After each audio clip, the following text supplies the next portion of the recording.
Hello, speechers. So, you have a political campaign speech that you have to work on starting tomorrow, due Sunday at midnight. I made this document that explains it for you, but I thought I would still just give you a short video. That way, maybe if you don't like to read, you can just listen. Normally in class, we do this as a project where you're in groups, but we've had to modify since you're at home doing your own thing.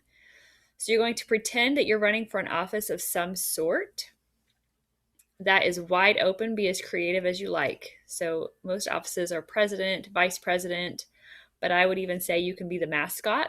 When we do it in class, you can run to be the mascot of the class. When you say president, it doesn't have to be the traditional president. I mean, you can run for president of the United States. You can run for the president of your class of 2020, like student council president. You can run for president of a class, so you can try to be the president of speech class. You can also try to be president of a business, but you can also be president of Farm Bureau, president of FFA at COI. You can be really whatever you deem necessary as long as it's still school appropriate. So please feel free to be creative with what you want to be president of, or vice president, or secretary, or whatever office you want to run for. Keep in mind that that choice actually really does matter, because vice president traits are different than presidential traits. Mascot traits are different. Okay, so hopefully that's making sense. If you want to be the mascot of something, you probably want to be able to get people going and rallied up and loyal to the cause. If you're president of something, you're trying to be a good leader.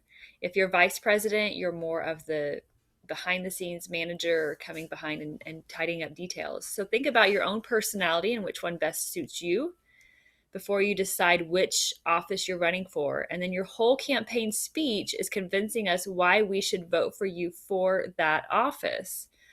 So again, choosing that office really does matter for this speech. So the very first thing you should do is determine the office you want to run for.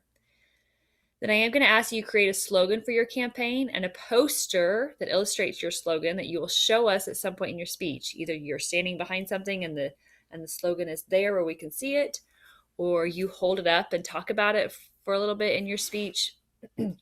It's part of your grade, so make sure that you do that and put it as part of your speech. When I say a poster, it can also be digital. So if you want to use Screencastify, like I'm using right now, to then show us your political campaign poster during your speech, perfectly fine. So again, you can be creative on what that poster looks like. Then you're going to make your speech. It doesn't have to be scripted, but it can be. And you're going to convince us to vote for you 2 minutes minimum. I'm going to encourage you to really dress for the occasion, but again, school appropriate at all times. So the rubric is here for you to see.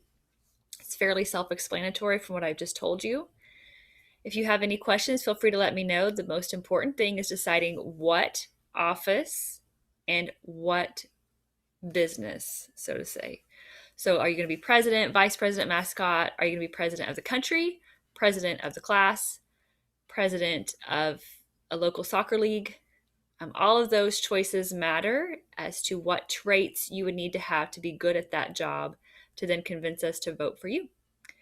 So anyway, this is due Sunday at midnight so that you can start watching them on Monday. If you have any questions, please feel free to let me know. Later.